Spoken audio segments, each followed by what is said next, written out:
Rohit Pawar romantic आहेत का? Love marriage आहे की अरेंज मॅरेज आहे? कुटुंब म्हणून पवार कुटुंब काय? तुम्हाला पवार कुटुंबातले जर का दोन लीडर्स मी सांगितले, म्हणजे एक आहेत आपले अजितदादा पवार आणि एक आहे सुप्रियाताई सुळे, तर कोणाची लिडरशिप पर्सनल लेवलला?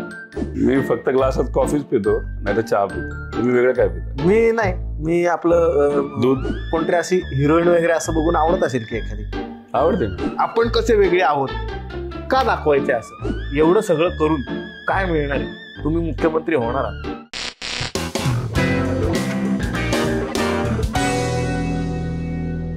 ए माईक लावा रे.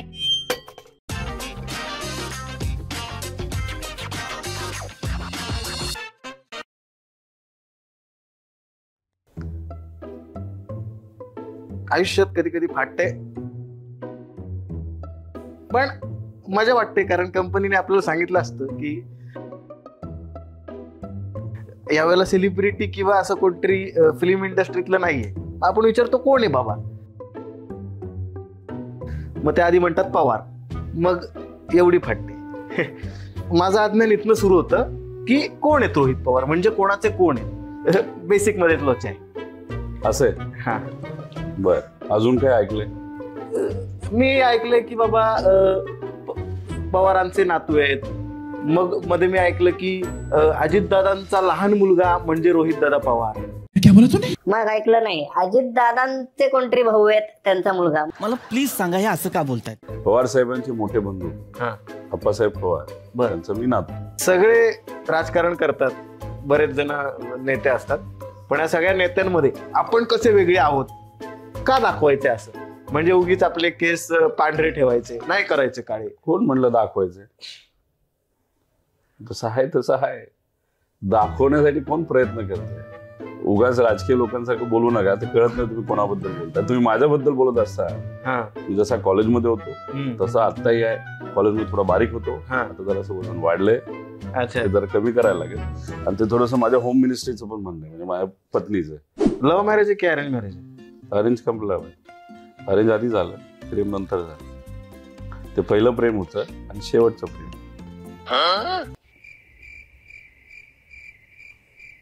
काही पण म्हणजे असं कधीतरी झालं असेल ना की एखादी मुलगी कॉलेजमध्ये आवडली, बरं ठीक आहे चला मान्य करतो की यांना नाही बाबा हे सक्त लोंढे होते, पण एखाद्या मुलीने प्रपोज तर केला असेलच ना? नाही, बघा गेलो याला काय अर्थ आहे? कुणीच नाही केलं, पण मी कोणाला केलं नाही.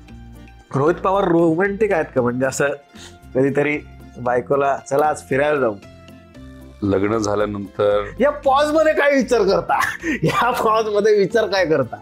ते तुम्हाला आज नाही कळणार, तुमचं लग्न झाल्यावर कळेल. अच्छा, कसं असतं की फरक होतो, आणि जे तुम्ही कराल फक्त मनापासून करा.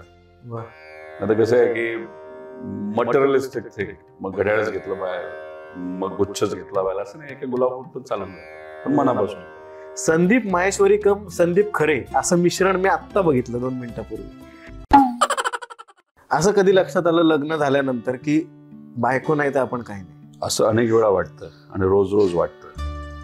आणि असाही प्रश्न पडतो की माझ्यासारख्या व्यक्तीला जो सातत्याने बाहेर असतो, कामात असतो, तर माझी बायको मला कशी हँडल करते? कारण एक तर ती हाऊसवाईफ आहे, पण ती बाय चॉईस हाऊसवाईफ आहे. ती माझ्यापेक्षा जास्त शिकलेली आहे. आणि हाऊसवाईफ होणं सोपं नाही.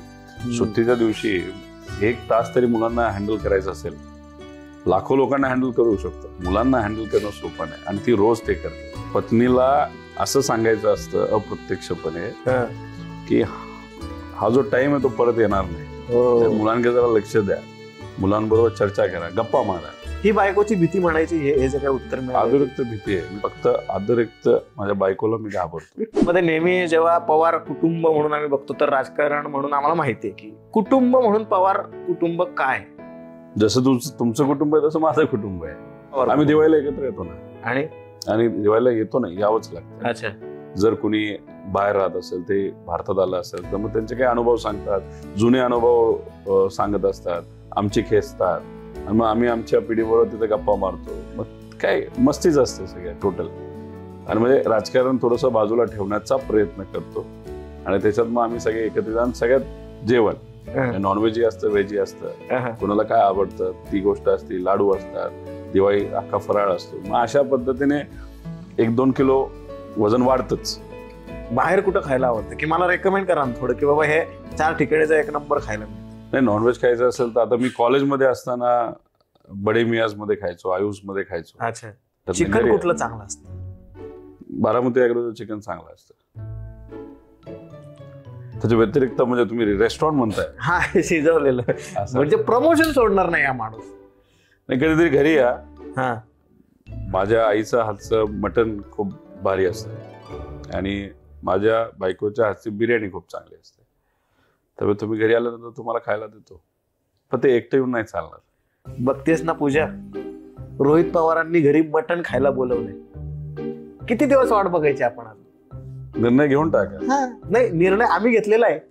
खवाट आई तिची, म्हणजे माझ्यात काय दोष दिसतात मला कळतच नाही तिला, पण असो, चालायचं. याचं 2 अर्थ निघतात. काय?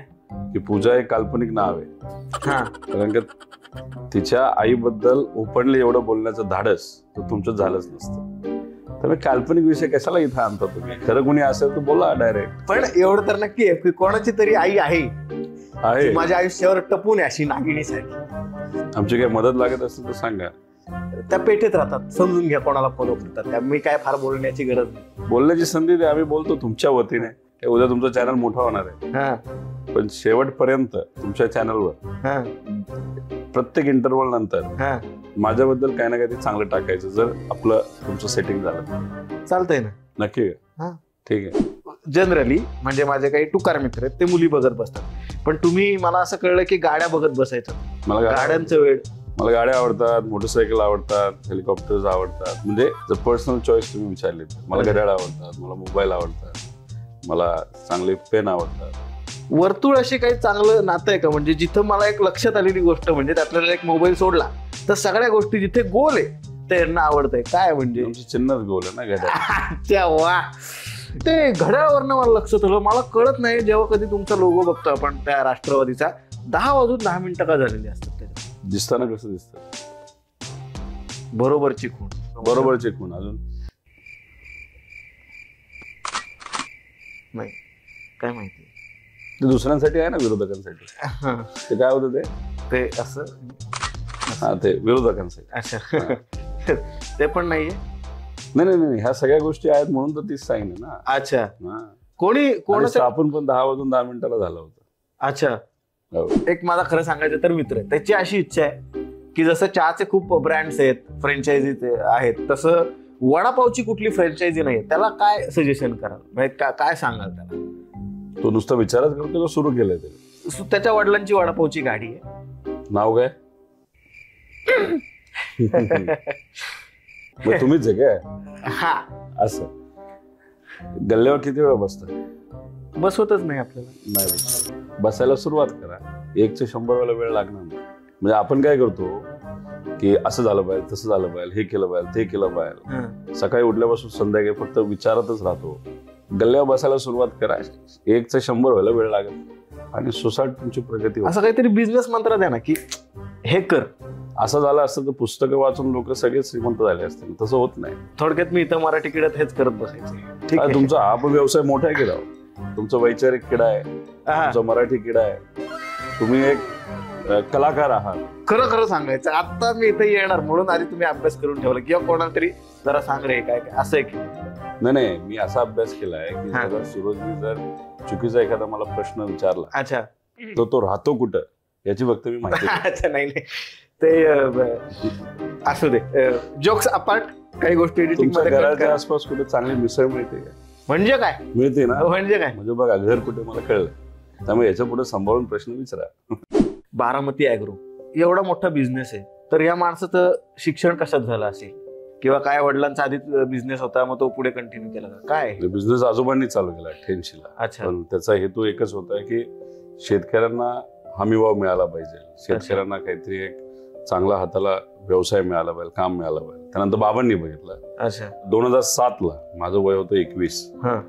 थोडस जाणवलं की बाबांना मदत पाहिजे, म्हणून मग मी ग्रॅज्युएशन झाल्या प्रॅक्टिकल MBA केलं. अच्छा, मी बाबांबरोबर. मग ऍक्च्युअल बिझनेस मध्ये जाऊन बँका कशा नाही म्हणतात, मग पगार देता येत नसेल तर कशी परिस्थिती असते, तर हे सगळ्या गोष्टी सुरुवातीला बघितल्यामुळे आडनावाचा वापर करावा असं नाही वाटलं तर. बाबांची पद्धत बाबांना आवडत नाही आणि बाबांना जर एखादी गोष्ट आवडत नाही तर मी ती करत नाही.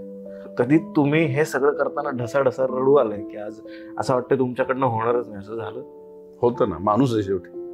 फॅक्टरीमध्ये बसलो होतो तेव्हा एक टेक्निकल अडचण आली होती. आमचं टर्बाईन हे चालत नव्हतं, जुगाड खूप केला होता आणि त्याच्यात मग पैसे आवक जावकचा अंदाज असल्यामुळे काय पुढे होणार आहे याचा अंदाज होता आणि त्याच्यामुळे लोकांना पगार वेळेवर देता येणार नव्हते आणि ती गोष्ट जेव्हा मनामध्ये आली थोडंसं वाईट वाटलं. आलं 2-3 टक्के, सहसा येत नाही माझ्या डोळ्यात. असा एखादा प्रसंग घडला का की तुम्हालाच हसायला आलं त्या प्रसंग, पण आता हसू पण नाही शकत, पण ही लोक एक असतात नमुने आपण बघत असतो. म्हणजे काही काही आपले खूप जवळचे कार्यकर्ते पण मिश्किल कार्यकर्ते असतात, म्हणजे वल्ली लोक थोडक्यात. नाही, आता लोक येतात अप्रोचेबल असल्यामुळे, फोटो काढतात, भेटतात, सगळं आहे. कधी कधी काही असेही येतात की फार महत्वाचं काम आहे, फार महत्वाचं काम आहे, आणि मग म्हणतो ठीक आहे तुझं काय महत्वाचं काम, फक्त एक सेल्फी घ्यायचा आहे. असं काहीतरी म्हणजे तुम्ही एवढं महत्वाचं आणि डायरेक्ट सेल्फीवर येता हे बघितल्यावर थोडंसं कधी कधी. आणि कधी कधी आम्हाला फोन येतात, काय काम आहे, काय नाही, एक मुलगी आवडते. म्हणजे मला काय सांगते नाही पण तिला कोणती दुसरं आवडतं. म्हटलं बरं, मग मी काय करू? नाही ती तुम्हाला फॉलो करते. मग पुढं काय करू? तुम्ही कदाचित तिला जर सांगितलं तर मग कदाचित ती तिचं मन बदलेल. अच्छा, अशी आम्हाला काम आहेत. आम्ही करत नाही तरी सुद्धा अशा लेवलवर जर कुणी गेलं तर आपण काय करणार? फोन ठेवला आपण मनसोक्त हसून घेतो. त्याच्या आधी 100-200 फोन वेगळे आलेले असतात, सिरियस असतात. असा एखादा फोन कधी कधी आलेला काय वाईट? ते त्यातले नाही का तुम्ही म्हणजे की आवडली तर सांगा, आपण उचलून आणू. ते काही लोक असतात ते जोश मध्ये बोलून जातात. खास करून मुंबईमध्ये कोणतरी आमदारच वाटतं असं आम्हाला कळालं. ती त्यांची स्टाईल नाही. आपलं काही त्यांच्यावर पण काही माझं काही म्हणणं नाही त्यांच्यावर असं. तुम्ही पॉलिटिकली करेक्ट आहात. हा, म्हणजे काय या माणसाचं वागणं, म्हणजे राजकारणातलं वागणंच कळत नाही. कधीतरी बुर्जीच्या गाडीवर बुर्जी करतात, कधीतरी गणेश उत्सवात ढोल पथकांमध्ये जाऊन ढोल वाजवतात. नेते आहात तर नेत्यासारखं वागा. आम्ही नेता आहेत कोण म्हणलं तुम्हाला? कार्यकर्ते आहे ना. माझ्या अंगात सुद्धा मराठी किडा आहे ना. अहो, आमदार असणी खूप मोठी गोष्ट आहे. म्हणजे गाणं बनतं याच्यावर, जेव्हा बघतीस तू माझ्याकडे मला आमदार झाल्यासारखं वाटतंय. म्हणजे आमदार होण्याची एक लेवल आहे ती. काही लोक स्टेटस सिम्बॉल साठी आमदार होतात, काही लोक आमदार होऊन काहीतरी करायचे म्हणून आमदार होतात. कशाला पण? आज पण आपण सकाळी एकदा मला पण उठून ठेवलं. एकतर पहाटे मला माझी 2-3 तास झोप आली. सगळ्या लोकांना पळवता, स्वतः पळता. काय रजनीकांत आहात, कशाला पाहिजे? अरे का नाही करायचं असा माझा प्रश्न आहे. आणि मला एक तुम्ही सांगा, तुम्ही जसं म्हणताय की जनरली काही ठराविक लोकांना फक्त आमदार व्हायचं असतं. अरे आम्हाला आमदार तर झालो आहे, पण आमदार होत असताना बिझनेस सेट होता, तो वाढत चाललाय, सगळं आहे. हे असताना सुद्धा जर आमदार नाही तर पॉलिटिक्स मध्ये येण्याचं जर कारण असेल त्याला काहीतरी चांगलंच कारण असेल ना. एखाद्या माणसाकडे चांगलं बॅगेज आहे, चांगलं कुटुंब आहे, असं जे राजकारणात सक्रिय आहे, तो माणूस झेडपी सदस्य का होईल? का नाही होणार? गरज काय? 99% लोकांना असं वाटतं की एखाद्या राजकीय कुटुंबातली एखादी व्यक्ती जर येत असेल तर डायरेक्ट आमदार नाही तर खासदार. तोच मुद्दा आहे माझा. बरोबर आहे ना, त्याला तर करून काढलं.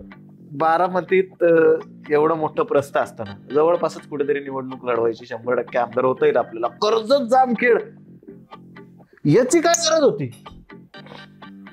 का नाही? तिथं गेलो, लोक आवडली, लोकांची पण इच्छा होती. आणि त्याच्याच बरोबर ज्या ठिकाणी काहीच विकास झाला नव्हता तिथे गेल्यानंतर तुम्ही विकास करू शकता ना. नसतालात निवडून म्हणजे गेला नसता. मी जिंकायचं का हारायचं हा विचारच करत. आणि एक मोठा नेता माझ्या विरोधात उभा असताना सुद्धा लोकांनी छोट्या कार्यकर्त्याला, नवीन कार्यकर्त्याला निवडून दिलं. त्याच्यावरून समजून घ्या की लोक कशी आहेत तिथे, किती मोठ्या मनाची आहेत. तुम्हाला पवार कुटुंबातले जर का 2 लीडर्स मी सांगितले, म्हणजे एक आहेत आपले अजितदादा पवार आणि एक आहे सुप्रियाताई सुळे, तर कुणाची लिडरशिप पर्सनल लेवलला आवडते? तुम्ही लिडरशिपचा अभ्यास केलाय का? एक टाईपची लिडरशिप नसते, माहिती आहे ना? हो, नक्की आहे, माहिती आहे ना? बरोबर. तर अजितदादा महाराष्ट्रात राहून महाराष्ट्राचं प्रतिनिधित्व करणारे नेते आहेत. बरोबर. आणि सुप्रियाताई हा केंद्र सरकारमध्ये राहून, सरकार नाही पण एक खासदार म्हणून तिथं महाराष्ट्राचे विषय तिथं ते मांडण्यामध्ये त्यांची एक स्किल आहे. त्यामुळे दोन्ही लोक वेगळ्या टाईपचे लीडर आहेत आणि ते दोन्ही लिडरशिप स्टाईल या फार महत्वाच्या आहेत. एवढं सगळं करून काय मिळणार आहे? तुम्ही मुख्यमंत्री होणार आहात. पदासाठीच सगळं असतं का हो? तुम्हाला क्रिकेट आवडतं का? हा मग मलाही आवडतं. काय महाराष्ट्र क्रिकेट असोसिएशन हो. याचे मेंबर मेंबर नाही आहात तुम्ही, तर अध्यक्ष आहात. हो. मग विराट कोहलीला भेटायचं असेल तर काही लागू शकते का? असं जुगाड एखादा होऊ शकतो? आधी काय करतो, मीच पहिल्यांदा भेटतो. अच्छा ठीक आहे, एक मिनिट. मी नाही भेटलो अजून. महाराष्ट्र क्रिकेट असोसिएशनचे अध्यक्ष काय म्हणतायत? मी विराट कोहलीला भेटलो नाही ... ही न्यूज करा प्लीज. सर्वात जास्त तरुण असणारा देश म्हणजे सर्वात जास्त तरुणाईचा देश, पण एवढा असून पण तरुणांना इंटरेस्टच नाही राहिला राजकारणामध्ये. राजकारणी कसं वागवायचं तसं वागू द्या. हा, इंटरेस्ट न राहणं हा एक विषय, हा, आणि दुसरं आपलं किती ऐकलं जातं हा एक विषय. बरोबर. म्हणजे या भारतामध्ये जर बघितलं तर 40 आणि खाली वयोगट आपण 60% आहोत. बरोबर. आपलं भारताचं वयाचं ऍव्हरेज हे 29 आहे. मग माझ्या मनामध्ये एक कॉन्सेप्ट आला, तुम्ही ऐकलं का नाही मला माहित नाही, पण महाराष्ट्र विजन फोरम. एक मिनिट मला आल्या तुमच्या माणसांनी हे दिले, हे काहीतरी हे महाराष्ट्र व्हिजन फोरम. बाबा ते काय वाचलंय का? आता हे काय नवीन फॅड काढलं? वाचलंय का? वेबसाईट आहे, तर तुम्ही त्या वेबसाईटवर जायचं, त्याच्यावर तुम्हाला 18-19 मुद्दे दिले. www.mahavisionforum.com. त्याच्यावर जाऊन तुम्ही वोटिंग करायचं. आतापर्यंत 5.5 लाख मुला मुलींनी ह्याच्यावर वोटिंग केलंय. पण हे प्रॉब्लेम सॉल्व्ह झालेत का? सांगतो ना. हा, प्रॉब्लेम कळल्याशिवाय सॉल्व्ह होणार आहेत का? आता ह्याच्यात ना एक विजन डॉक्युमेंट तयार होतं. ते विजन डॉक्युमेंट तयार झालं तर ते प्रत्येक आमदाराला दिलं जाणार, सत्तेत असणाऱ्या लोकांना दिलं जाणार, विरोधात असणाऱ्या सगळ्या पक्षांना दिलं जाणार, की लोक म्हणतायत असं विजन आमच्या महाराष्ट्राला पाहिजे. त्यांनी त्याचं काय करायचं होतं त्यांचा विषय, पण हे एक मार्गदर्शक सूचना नाही तर मार्गदर्शक एक डॉक्युमेंट म्हणून प्रयत्न सुरू होईल याचा. त्यात कॉम्पिटिशन आपण ठेवणार आहोत. त्यात आपल्याकडे काही चांगले मेंटर्स आहेत, त्या मेंटरच्या मदतीने मग सिलेक्ट करून अशा 10 लोकांना आपण प्रेझेंट करण्याची संधी देणार आहोत. प्रॉब्लेमला सोल्युशन. पवार एवढ्या पुढचा विचार करू शकतात? मी करावाच लागतो. पवार साहेबांनी केलेला आहे आणि पवार साहेबांच्या विचाराने चालणारे आम्ही आहोत. फक्त आजचा आपण विचार केला आणि आपला स्वतःचा विचार केला तर आपण फार मर्यादित राहतो. तुम्ही उद्याचा विचार केला तर मला असं वाटतं की त्यातून काही ना काहीतरी आपण निर्माण करतो. ते उद्याचा विचार करावाच लागतो, म्हणून तो पॉवर येतो. ही आलेली आहे कॉफी आपले. आता कसं मजेत बरं असं हातात धरा छान. आणि जर आता माझं झालं ते राजकारण वगैरे आहे ना, मला खरं सांग हे लिहिलेले प्रश्न विचारणं नव्हे, मला कंटाळवाणं वाटतं. ग्लासात कॉफी चांगली दिसते. आणि काय माहिती ग्लास असा हातात आला की डोकं कसं ताड करायला लागतं. मलाच होऊन जाते. हा, मग मी फक्त ग्लासात कॉफीच पितो, नाही तर चहा पितो. तुम्ही वेगळं काय पितो? मी नाही, मी आपलं दूध कात्रज डेअरी जवळच. काय ते सरबत पण पित असतात? नाही, सरबत म्हणजे वाडा वगैरे बस, बाकी काय नाही. काहीच नाही. मला सांगा की कोणतरी अशी हिरोईन वगैरे असं बघून आवडत असेल की एखादी? आवडते ना. कोण? आलिया भट. तुम्हाला पण आवडते? म्हणजे काय कसं काय मॅचिंग आहे आपलं. पण मी फक्त आमदार लिहू शकतो, कोणी करणार नाही मला माहिती आहे. ठरलंय ना 2 महिन्यात लग्न करायचं, 10 वर्ष चांगला संसार त्या ठिकाणी तुम्ही करायचा, आणि त्यानंतर मी संधी देतो ना तेव्हा कॅल्क्युलेशन बरोबर ते सुद्धा तिथूनच. बर, जिथं तुम्ही राहता तिथून पेठेतून. नको का मला बिचकायला होतं. एवढं दाखवूच नका कार्यक्रमात, हे कट करा. ते बी चुकले, आम्ही बी चुकलो, असं नको व्हायला. असं आहे. ते टाळ्या वाजवा रे. मग जाऊ दे, आपलं वडापाव आणि जे तुमचं चाललंय ते करू. नंतर तुम्ही केंद्रीय मंत्र्यांचे घ्या ना सगळे इंटरव्ह्यू. तुम्ही फार मोठं होणार आहे, ओळख ठेवा. एकांचा घेतला तुम्ही बघितलंच असेल माझी कशी फाटली मस्त एक नंबर. कधी भेटलाय आलिया भटला? नाही. का नाही भेटलो. आणि आता यांनी विरोधकांनी जर का याचा वापर केला तर की रोहित पवारांना आवडते आलिया भट, तर मग काय करून तर बघा. त्याला उत्तर काय द्यायचं मी देईल. सॉरी, माझा फोन. कोणाचा फोन आहे? मग ते 2 महिन्याचं चॅलेंज घेतलेलं दिसते. हो, नाही आता दोन्ही फोन मला सायलेंट केलेच आहेत मी मोस्टली. 2 फोन म्हणजे एकाला वेगळा फोन, दुसरीला वेगळा फोन, असं नाही. आहेत काही गोष्टी म्हणजे जेवढं कमी मला माहिती आहे राजकारणी लोकांना बाहेर काढायला आवडतं दुसऱ्यांचं काहीतरी मुद्दे वगैरे, पण माझे नको. एकतर आमचं आयुष्य आधीच छोटं, त्यामध्ये जी थोडंफार आहे ते पण निघून जाईल. बरोबर. म्हणजे तुम्ही जे म्हणताय लग्नाचं ते स्वप्न अजून भंग, म्हणजे ते 2 महिन्याचं टार्गेट आहे ना आपलं. हा. आणि 2 मोबाईल मध्ये एवढा वेळ घालवण्यापेक्षा एका मोबाईलवर फोकस करा. ओके. मग तुमचा जो एका वडापावची जी गाडी आहे ना ती 100 वडापाव जायला वेळ लागत नाही. पण तुम्ही 2-3 जर फोन केले, 24च तास आहे सगळ्यांना. काय वाटतं आमच्यासारखे जेव्हा तरुण मुलं तुम्हाला प्रश्न विचारतात, किंवा आमच्या सारख्या मुलांचे तुम्ही चॅनल वगैरे बघत असाल, बघता का? हा तर एकतर पहिला प्रश्न. आणि बघता तर मराठीत काय बघता? हे कसं आहे, तुम्ही म्हणाला आमच्यासारखे तरुण मुलं प्रश्न विचारतात, हा, याच्यावर मला आक्षेप. अच्छा. तुम्ही म्हणायला पाहिजे होते की आपल्यासारखे तरुण मुलं. हे मी पण त्याच एजचा आहे, ठीक आहे, थोडं वजन वाढलंय, ते थोडासा साईड इफेक्ट आहे राजकारणाचा, पण आवडतं. आता हा इंटरव्ह्यू तुम्ही केला, लगेच एक 6-7 महिन्यात अजून एक इंटरव्ह्यू करा, बरोबर, आपलं बॅलन्स होऊन जाईल. 6-7 महिन्यांनी असं काही घडणार आहे का? नाही, तुमचं लग्न झालं असेल, लग्नानंतर काय अनुभव स्वभावामध्ये तुमच्या? माझ्या आईनंतर जर का एवढं कोणी लग्नाच्या मागे लागलं असेल माझ्या, तर प्लीज पत्रकारांनो हे नोट डाऊन करा की आईनंतर सर्वात जास्त मागे लागणारा माणूस म्हणजे रोहित पवार आहे. मी करणार आहे लग्न, लोकांना पटत नाही पण मी करणार आहे. नुसतं अफेअरच करतोय असं नाहीये मी. असं कोण म्हणलं मी असं होतं? मग तुमची केस फारच काळे दिसत आहेत, तर थोडेसे त्याला असा पांढरा टिंच आला पाहिजे. हे काय विषय, तर तुम्हाला नाही कळणार हो, ते लग्न झाल्यावरच कळतं. ते तुम्ही सेलिब्रिटी व्हा, तुम्ही आमदार व्हा, तुम्ही खासदार व्हा, पण तुम्ही फक्त नवरा झालाय तर ह्याला काही अर्थ नाही. तुम्ही तशापेक्षा किती मोठा नेता झाला तरी बायको समोर तुम्ही जसं आहात तसंच आहात, तुम्ही मोठा होत नसता. बरोबर. काही शब्द तुम्ही टाळलेत की नाही आता बोलायचे? कधी? जसे आहात तसेच आहात मध्ये नाही टाळलं. बायको समोर आपण वाघासमोर शेळी होण्यासारखं आहे ते, असं तुम्हाला कदाचित म्हणायचं होतं, पण तुम्ही ते तसं नाही. बायको बद्दल बोलत असताना कधी कधी शब्द आपले चुकतात, राहून जातात. ते प्रेमामुळे राहून जातात, बाकी काही नाही. वहिनी तेवढा हा व्हिडिओ आवर्जून बघा. मी कदाचित याचं वेगळं रील पण काढेन, कारण कसं आहे कंटेंट साठी काही पण. तुम्ही कशाला पाठवता? मलाच नाही, मीच पाठवतो तिला की बघ मी किती सोशल मीडियावर असं बोललो.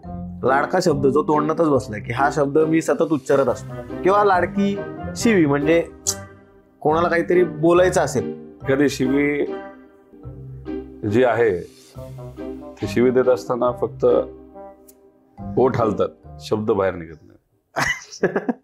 पुढच्याला जे समजायचं समजून घ्यायचं. माझ्या साईजचं टी-शर्ट एक पाठवलं. टी-शर्ट तुम्ही एक खूप छान काम करताय आणि पहिल्यांदा कोणीतरी आमचा विचार करताय आणि खूप वर्ष आधी दाखवा काय लिहिलंय त्याच्यावर.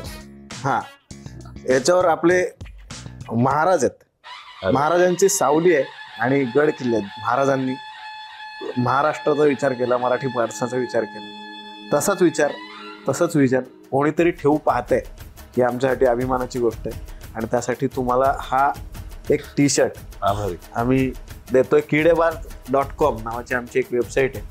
त्या वेबसाईटवर आम्ही वेगळे मर्चंडाईज बनवतो आणि मराठमोळं काहीतरी असावं. मराठमोळे या गोष्टी लिहिल्या, जसं की इकडे आमदार लिहिले, इकडे सह्याद्री लिहिले, तसं सह्याद्री सारखं मोठं काहीतरी तुमच्याकडनं घडो. मी आज ज्या माणसाला भेटलोय त्या माणसाला भेटून मला राजकारणापेक्षा एखादा कुठेतरी मोठा भाऊ असतो ना, तसं फिलिंग आलं आणि मजा आली दादा तुमच्याशी बोलून. म्हणजे असं नाही वाटलं की बाबा